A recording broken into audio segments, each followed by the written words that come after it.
Bismillahirrahmanirrahim. Assalamualaikum warahmatullahi wabarakatuh. Waalaikumsalam warahmatullahi wabarakatuh. Syukur alhamdulillah kita panjatkan kepada Allah Subhanahu wa taala yang mana pada hari ini kita bisa berkumpul dalam rangka diskusi perencanaan pembelajaran kurikulum Merdeka tahun pelajaran 2024-2025 dalam keadaan sehat walafiat.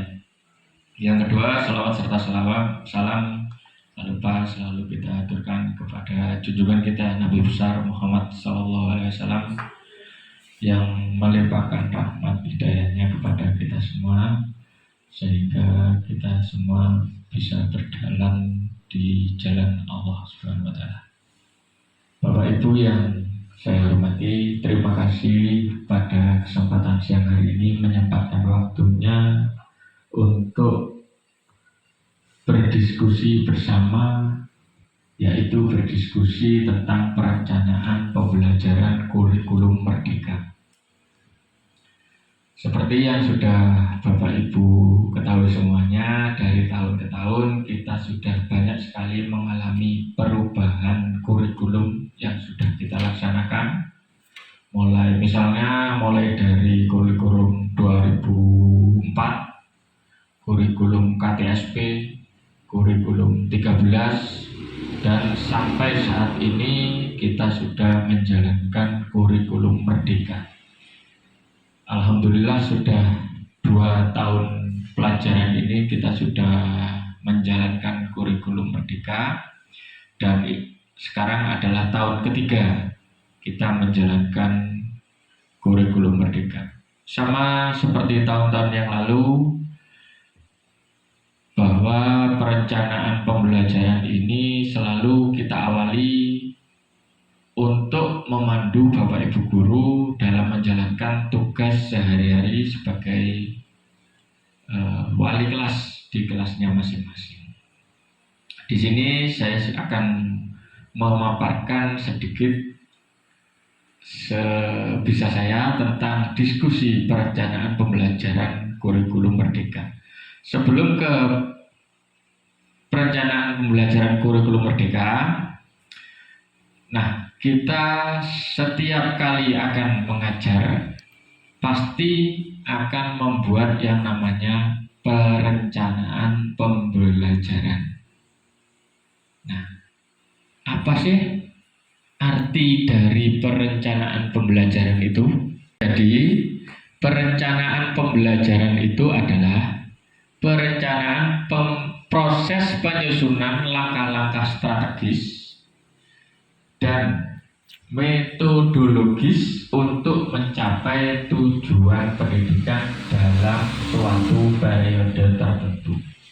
Jadi, Bapak Ibu Guru selalu merencanakan terlebih dahulu dalam menyampaikan suatu pembelajaran. Jadi, sebelum mengajar, Bapak Ibu pasti merencanakan terlebih dahulu. Jadi itu perencanaan pembelajaran. Mengapa perencanaan pembelajaran ini sangat penting bagi kita sebagai tenaga pendidik?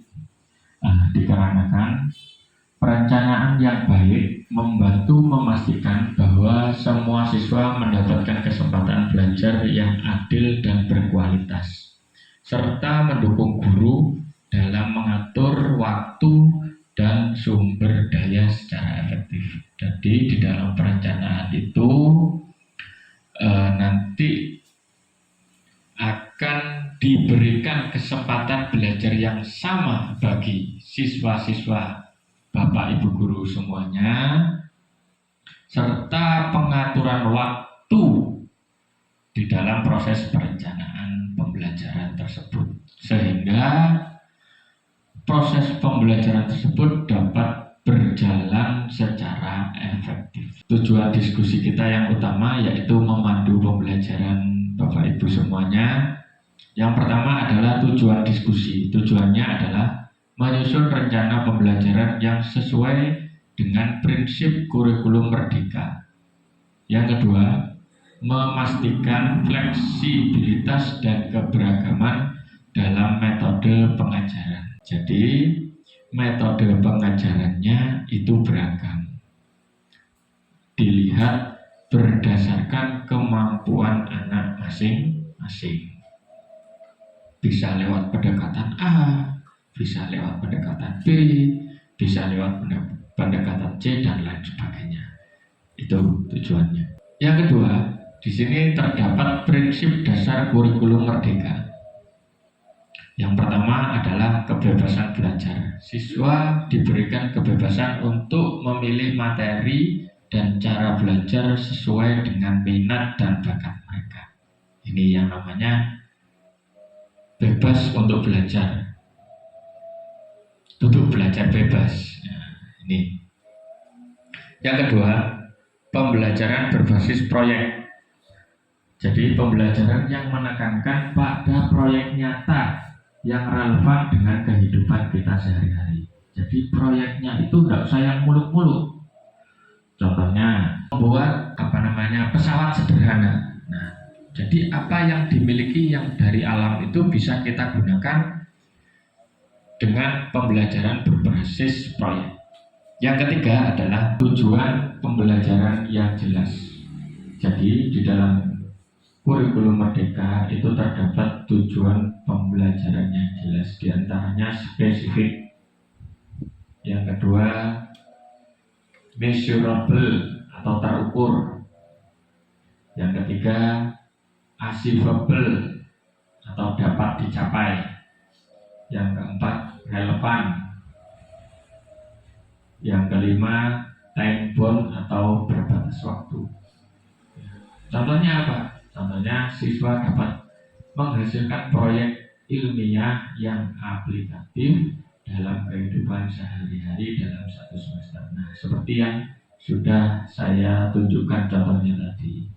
Jadi diharapkan dalam satu semester tersebut siswa dapat menampilkan minimal satu proyeknya. Ini loh hasil karyaku. Ini loh yang bisa saya buat berdasarkan kalau di kurikulum merdeka yaitu di P5, struktur kurikulum yang fleksibel. Jadi kurikulum merdeka tadi merupakan kurikulum yang fleksibel. Komponen kurikulumnya apa saja? Yang pertama, topik utama dan subtopik yang bisa dipilih siswa. Jadi siswa itu bisa memilih topik utama dan subtopiknya.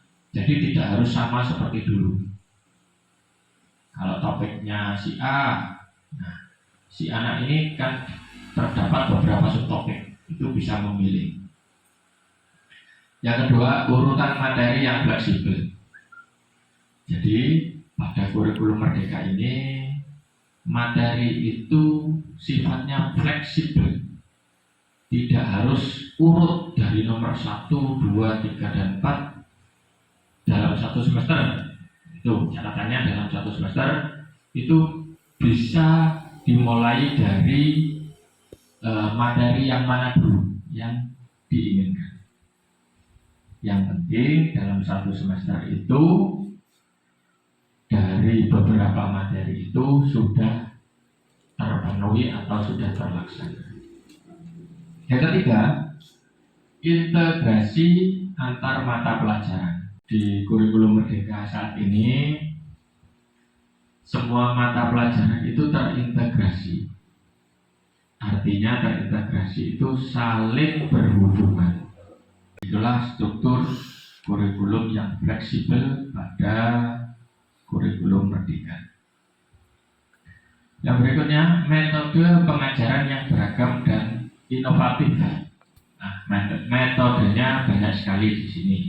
Ada pembelajaran berbasis proyek, ada pembelajaran berbasis masalah, ada pembelajaran kolaboratif, ada penggunaan teknologi media digital. Nah, itu manfaatnya apa? Manfaatnya meningkatkan keterlibatan dan motivasi siswa. Jadi siswa ini diharapkan berperan aktif untuk mengikuti pembelajaran manfaat yang kedua adalah menumbuhkan keterampilan abad 21, yaitu kritis, kreatif, kolaboratif, dan komunikatif. Nah, yang berikutnya adalah alat dan sumber belajar yang mendukung. Sumbernya apa? Ya buku teks dan e-book. Buku teks sudah jelas, pada kurikulum Merdeka sudah diharapkan satu buku satu anak, dan e-book ini adalah buku elektronik yang bisa dilihat dan diunduh melalui platform-platform yang ada. Sumber yang kedua adalah materi digital dan aplikasi pendidikan. Nah, di materi digital ini kita bisa ditunjukkan tentang video pembelajaran, contohnya membuat proyek sederhana. Sumber yang ketiga adalah alat peraga dan eksperimen. Jadi selain sumber buku dan media digital tadi, kita juga dalam pembelajaran di kelas kita harus pakai alat peraga supaya antara materi yang disampaikan dengan kehidupan kita sehari-hari itu bisa menyatu. Yang sumber yang berikutnya adalah sumber daya online, bisa lewat video, artikel maupun jurnal. Nah, itu pintar-pintar kita sebagai tenaga pendidik untuk mencari sumber-sumber belajar yang mendukung dalam kurikulum Merdeka saat ini. Bapak Ibu yang kami hormati, saya lanjutkan. Yang berikutnya adalah penilaian dan evaluasi yang beragam. Bentuk penilaian bisa penilaian formatif, kuis, diskusi, ataupun jurnal belajar. Ada penilaian sumatif yang terdiri dari tes akhir, proyek, dan portofolio. Penilaian yang ketiga adalah penilaian autentik yang terdiri dari bisa observasi, bisa presentasi, ataupun produk nyata. Tujuannya apa? Mengukur kemajuan siswa secara komprehensif. Tujuan yang kedua adalah memberikan umpan balik yang konstruktif dan berkelanjutan. Selanjutnya, dukungan dan pelatihan untuk guru. Jenis dukungan, pelatihan, dan workshop tentang kurikulum Merdeka. Jenis dukungan yang kedua adalah sumber daya pengajaran tambahan. Yang ketiga adalah komunitas praktik atau berbagi pengalaman dan strategi. Kita bisa mengikuti dan menyimak, bahkan membuat praktek pengalaman mengajar melalui platform yang sudah kita miliki, yaitu platform Merdeka Mengajar. Pengelolaan waktu yang efisien. Jadi yang pertama adalah jadwal fleksibel, alokasi waktu, proyek dan kegiatan yang dipilih siswa. Yang kedua, rencana semester yang adaptif terhadap kebutuhan siswa. Keuntungannya menghindari keterlambatan dan memastikan penyelesaian proyek. Yang kedua, keuntungannya adalah memungkinkan penyesuaian jadwal sesuai perkembangan siswa. Perencanaan pembelajaran kurikulum Merdeka dapat disimpulkan bahwa yang pertama, rencana pembelajaran yang sesuai dengan kurikulum Merdeka. Kesimpulan yang kedua, fokus pada fleksibilitas, keterlibatan siswa, dan diferensiasi pengajaran. Kesimpulan yang ketiga adalah keterlibatan aktif semua pihak terkait untuk mencapai tujuan pendidikan.